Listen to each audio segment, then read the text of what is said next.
The Firefighters Association is holding a briefing announcing developments between the city and the FDNY unions on the vaccine mandate. Let's go to it now. Every veteran, I'd like to take a minute just to thank every member of the FDNY that served patriotically this country in the military. Thank you for your service. To my left is Andrew Ansbro, President of the Uniform Firefighters Association of Greater New York. And to my right is Jim McCarthy, President of the Uniform Fire Officers Association of New York City. I'd like to turn it over to President McCarthy. Good afternoon. Late last night after 7, we received communications from the Office of Labor Relations.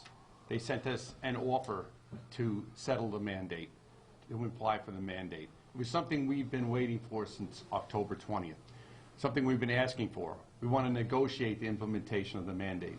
Now, this offer was made to the Municipal Labor Commission, a part of a group we're a part of for all the employees of New York City. A lot of the provisions didn't apply to us. Some of them we had to add in that were not germane to our uniformed services. So we made a counteroffer today. The UFA, the UFOA got together and we made a counteroffer. One of the most important parts we're talking about now is going back to work, get our guys off of leave without pay, to file reasonable accommodations, whether medical or religious, and also go back to testing and vaxxing. If you go back to work with a religious or medical exemption, you go back to test and vax. And as you see from OSHA today, released a report that said that the state should go back to test and vax, and that's one of the most important things. New York State is an OSHA state, and if we go back to test and vax, that'd be as what we had before October 20th, and the mandate was imposed upon us. So we're awaiting their reply for our counterproposal to the missive that the Office of Labor Relations sent us late last night.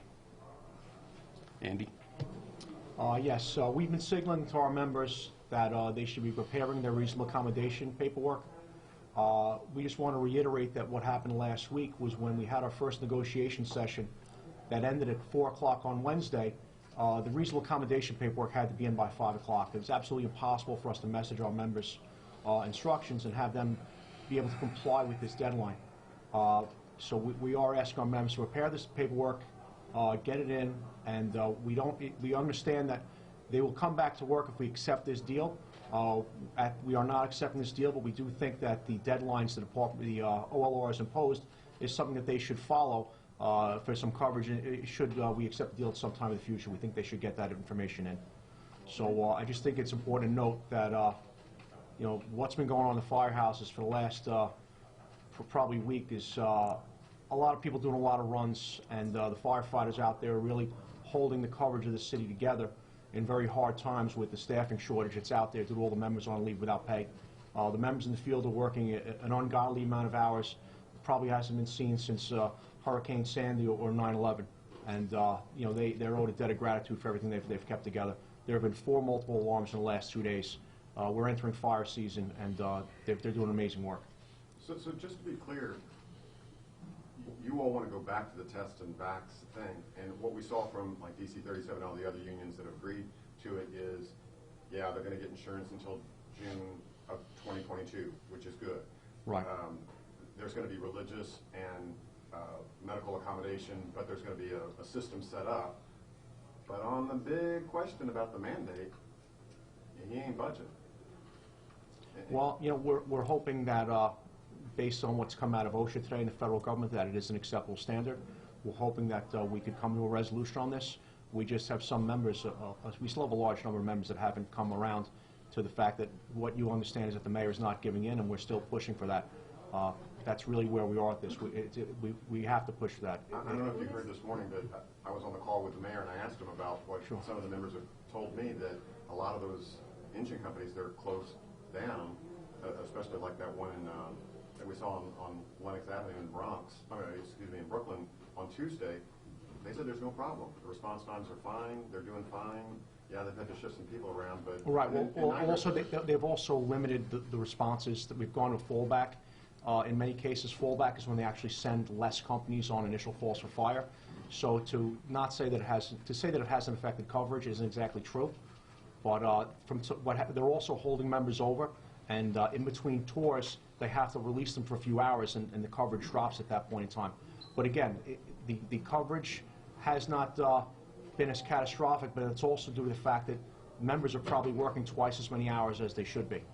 And what's going on for the members in the firehouse, the ones that have complied, is they're getting crushed. Which is not sustainable.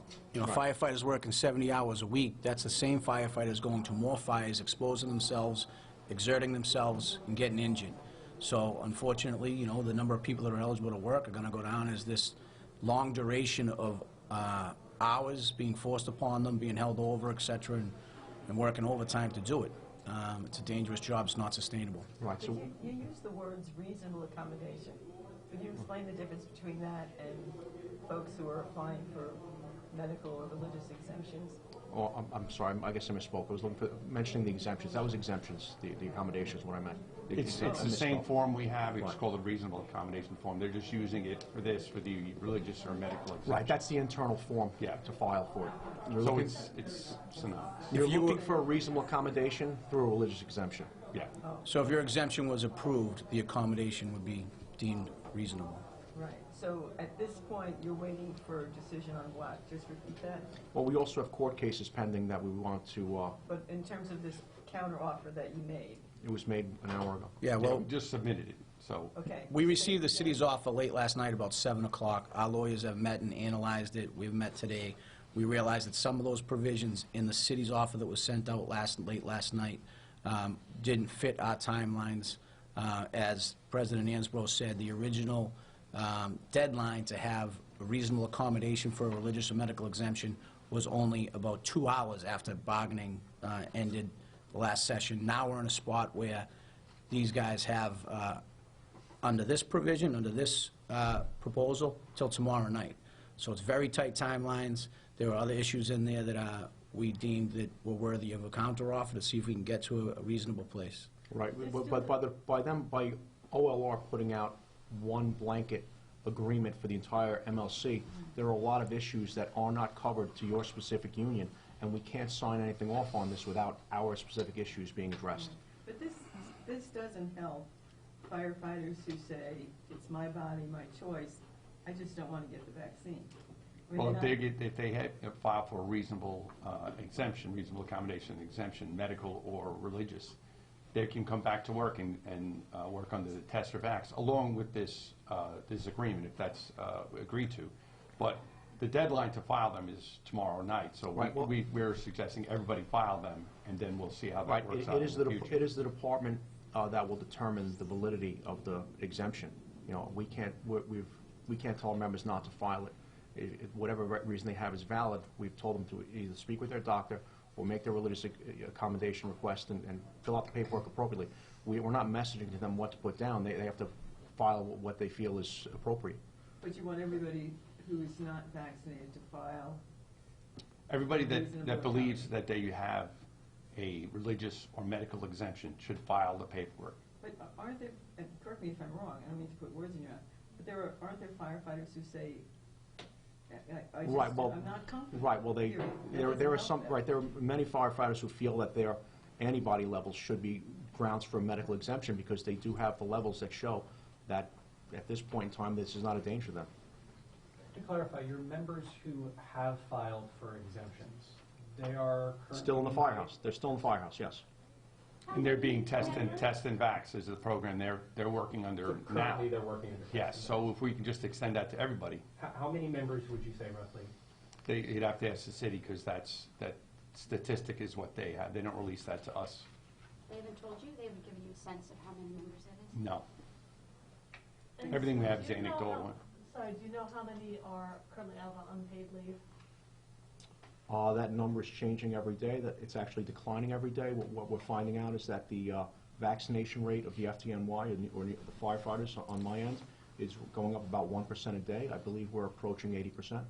So in terms of news value, and so I understand what's new here, the part that's new is that you've made a counteroffer.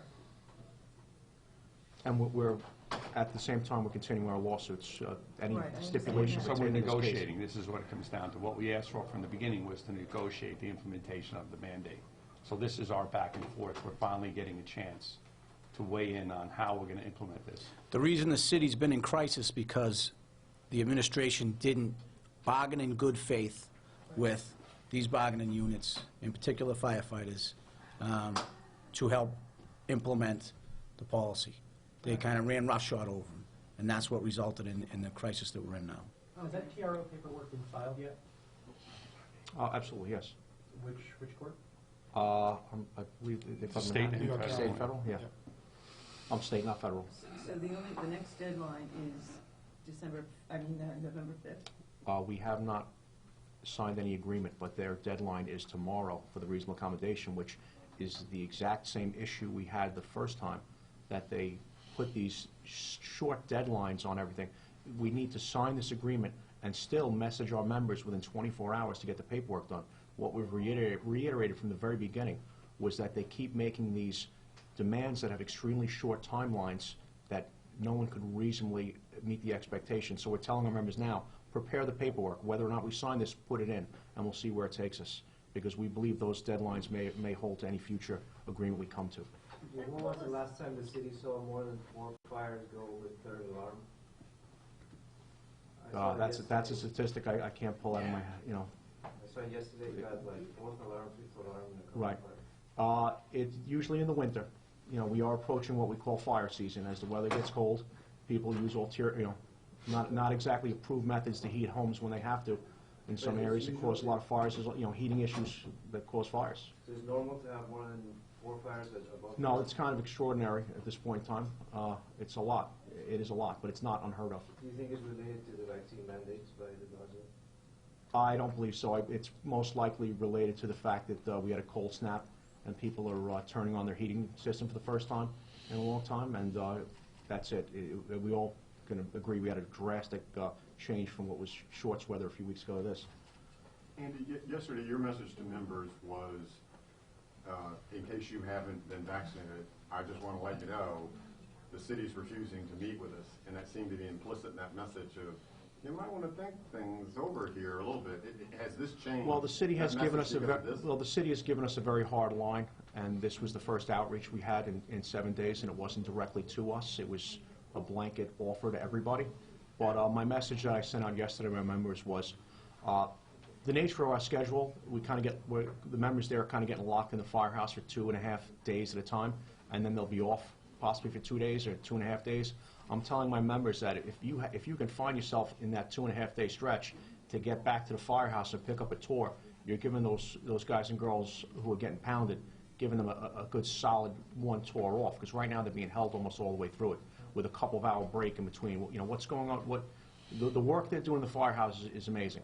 Well, I'm messaging my members, if you can help them out and get in there, do it. And and also if there's I've heard from some firefighters that they're ready to take the vaccine. I'm telling them, don't hesitate. If you've decided you're going to do it, they need you back in the firehouse. Do you have a sense of how understaffed individual units are? Nigro said this morning that just 4 units fully were out of service. Does that square with what you're seeing? Do you have any sense of how many are still out of service? Yes, it's from what I understand, there were 4 units out of service today, but under the normal course of business, we'll have 10 units out for medicals. We'll have a half dozen units out for mechanical issues. We have units out for training days. So they've basically canceled all those events to keep up full coverage. And also what they've done is they've taken members that teach the training, the online, the continuing education that we do, not Proby School, the continuing education. They've taken all those members and other different support groups that we have, and they've taken them out of their support groups and they've put them back in the firehouses, and that's covered a lot of the gaps. That and the overtime. Have your members, the commissioner's been very... I was hoping that wouldn't come up, but that was a hope that obviously wasn't going to pass. It's just a very hard thing to hear from the commissioner. I've been the president since, I guess, August of last year in the middle of the pandemic. I've dealt with 2 and 3 firefighters dying a month to cancer, non-liver-related cancer. I've had 2 suicides. I've only had 1 member die of COVID. And now the members that have been working through this entire pandemic are told you've got 8 days and you're gone. Thanks for everything. Don't let the door hit you on the way out. It's quite a shock to the system. And if I had a firefighter out there that didn't think they could get themselves through the tour, I think the commissioners should understand that. They message all the time about mental health on this job, and maybe not everyone's got a bump or bruise, but getting on that rig for that last tour, and then to get shown the door, it was a lot to bear. So you think he was wrong in saying? I think to imply that a New York City firefighter taking medical leave as a political statement or a scam is absolutely the wrong message the commissioner should be sending. He should be working on morale. Yeah, we think that that's wrong, that to color 2,300 firefighters, in his words, as faking is wrong.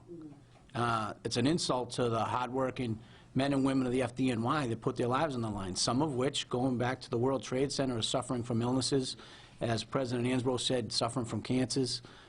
We also have our members, like I had said the other day, anyone that labors for a living works hurt. These firefighters were told, you are no longer going to be employed as of this date. So a lot of them went in and said, well, I want to make sure I document the injuries that I've incurred while serving the city. And that's a big piece of it. So to paint a broad brush is insulting. That being said, we don't support anybody gaming a system. And if the people need to be held accountable, then that's management's job. But to paint everybody with that brush is an insult. So last Thursday, you said that they hadn't talked to you in several days. Is that part of the 7 days that you said? Well, I believe our meeting was Wednesday, so I don't think I would have said that Thursday, Wednesday. but... So since then, up until when did you hear from them? Last night at 7 o'clock, we received the same offer that everyone else received. The one that some of them accepted? Yes. You know, it's quite possible their lawyers were working on that agreement with the city because we have lawyers handling multiple unions in the MLC. Specifically, what's in your counteroffer? Is it more time for people to file, or what?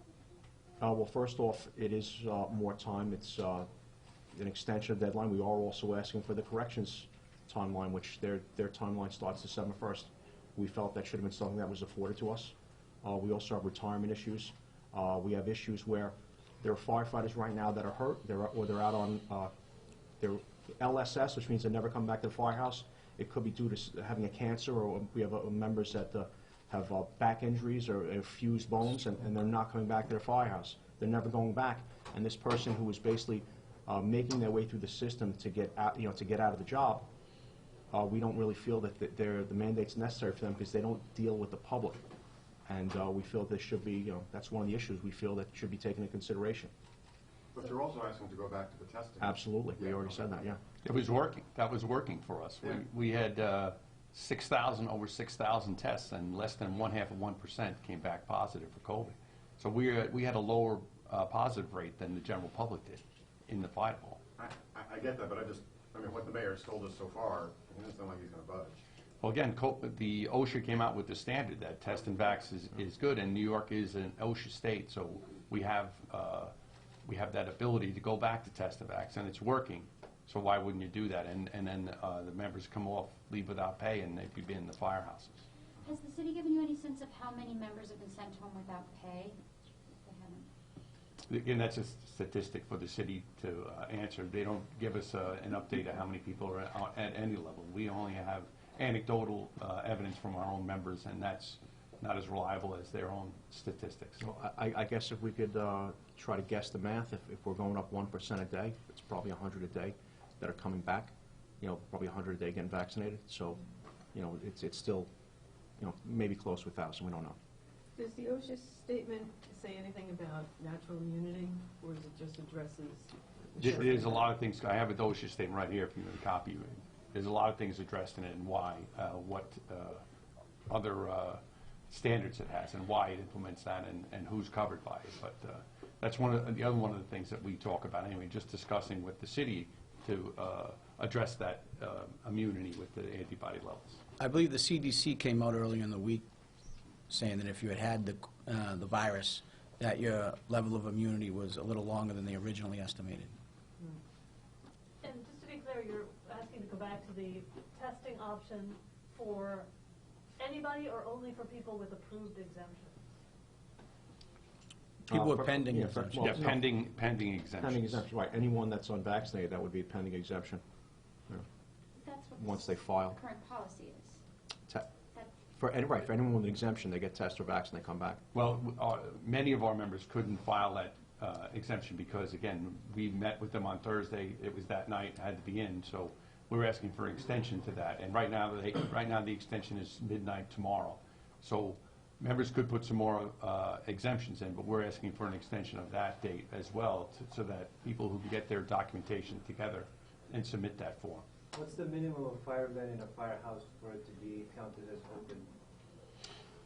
It depends on which apparatus is there. An engine company is generally one officer and either 4 or 5 firefighters. A ladder company is one officer and 5 firefighters. Just one officer counts as open?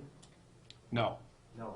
You have to have an officer for the company to go in service. There has to be one officer, but you need 4 or 5 firefighters for the Either for 5 the or company to go in 6. service. And the Suburbans, you see, that's a chief, and he has an aide that assists him with communications and on the fire floor, so that would be a 2-person operation. But I don't believe they've closed any battalions, that they wouldn't do that. And obviously, you can't speak for any other unions, but somebody would say, why is it good enough for them, but not for you? We're not better than any other union. We're just different.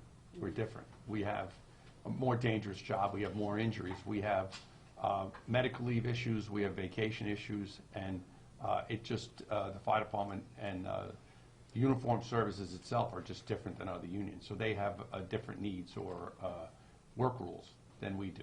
Considering that, what do you make of the fact that the mayor or the mayor's office is trying to make a blanket policy? It's easier for him. Right, you got to start somewhere. Yeah. I mean, if you're going to do this as quickly as possible, a blanket statement's the way to do it. But it's just so I'm clear, because I want to make sure I'm not misstating anything. There are firefighters who don't want to get the vaccine and really don't have a medical exemption. Because you had said, don't fill it out if you don't have a real medical exemption. Right. Well, So none of this helps them. well, there are some people that, it's not going to help, we believe. It's just that simple. They're going to be on leave without pay until this entire thing is resolved, so they decide to get the vaccination. This does not cover everybody, but we're trying to get the staffing back in the firehouses. Those people also might have religious exemption.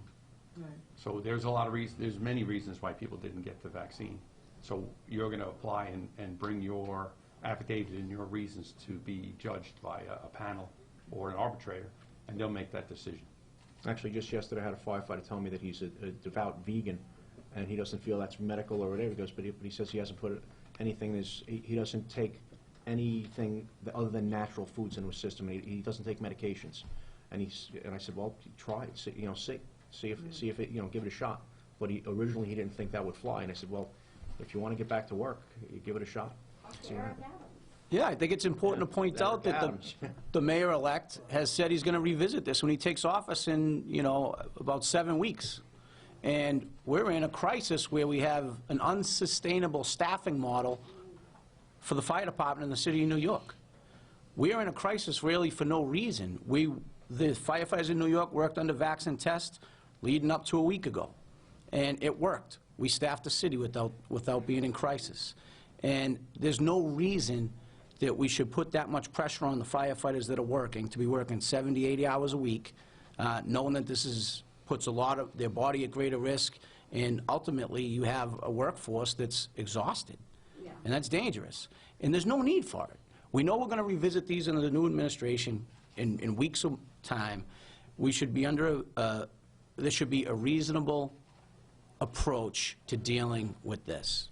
And we haven't had a good, reasonable approach from the other side. We haven't had good faith bargaining.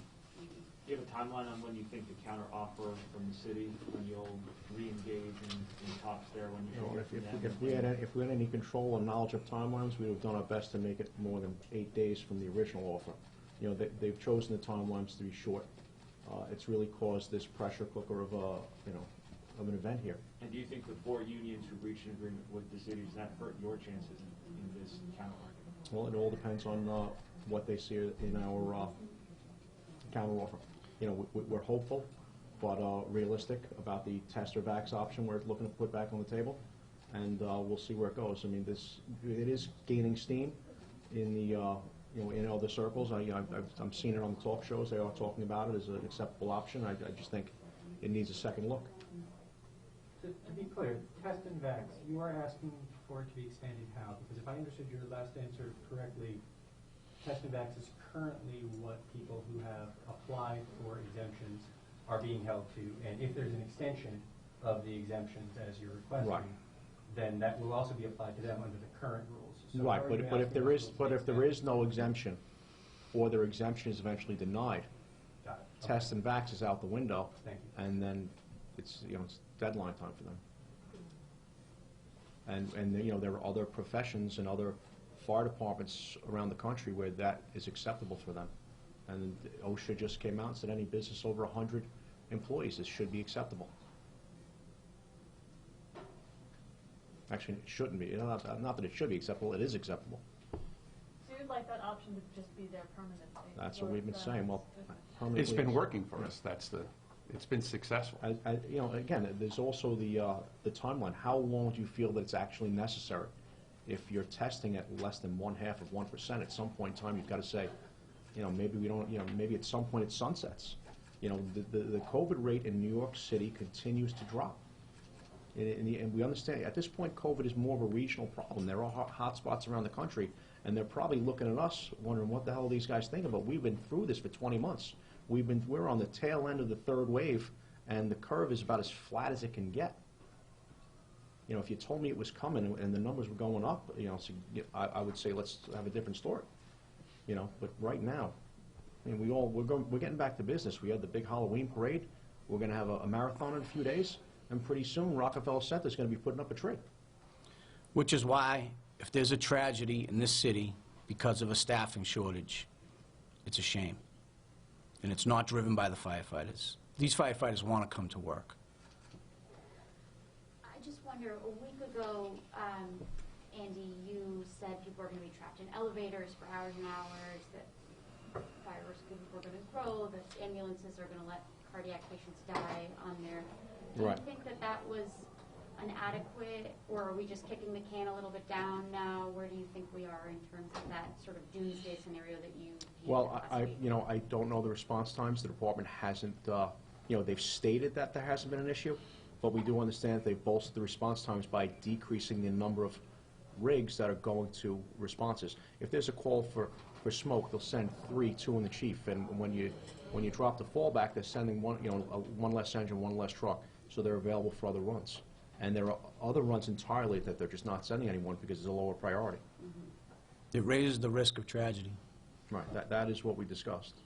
But again, the forced overtime, during the transition period, there definitely was an extension of an increase in the response times. Fortunately, it did not result in any fire deaths, but the other things I said still hold. If there were responses to EMS, statistically, the numbers are going to go up. Have you been asking for response times, just out of curiosity? Is that something that they typically share with you, or not really? Not everyone is good at sharing.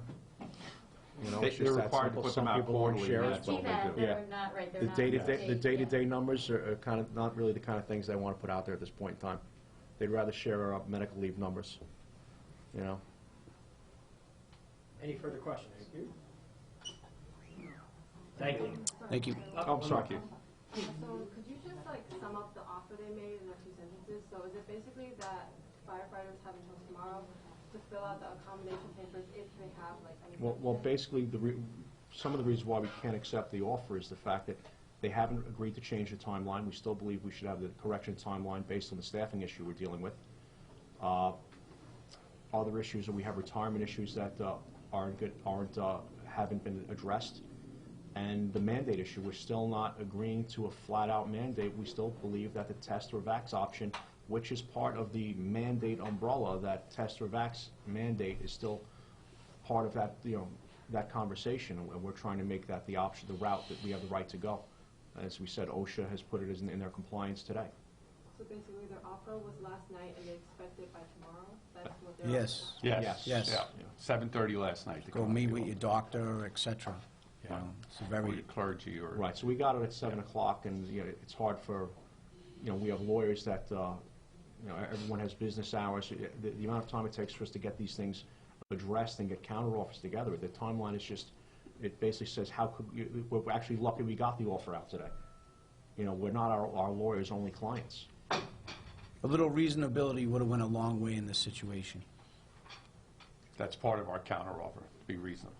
And reason what we tried to do from the beginning, from the 20th, just negotiate. come to us and negotiate. It's collective bargaining. It's a mandatory subject of bargaining, so we should be talking about it. You know, does anyone here think that a 2-day response time on a contract, you know, when you're dealing with, you know, 12,000 members is a reasonable amount of time? When you're dealing with issues like termination and medical care, you know, medical coverage and all these other issues, I mean, who would really think that's reasonable? So to get the exemption, what steps do you have to go through? Like, is it just fill out a paper, or do you have to get, like... Well, we're telling our members to fill out the initial paperwork. If they have any supporting documentation, be it either from clergy or from their doctors, they have to get that in. But if they don't have that to go along with the form, we're telling them to get it, because if and when the form is denied, there will be an appeal process that they'll be able to take. The important thing is to get the timestamp on it that they're compliant, that they're attempting to comply. Thank you. Thank you. Thank you. Thank you.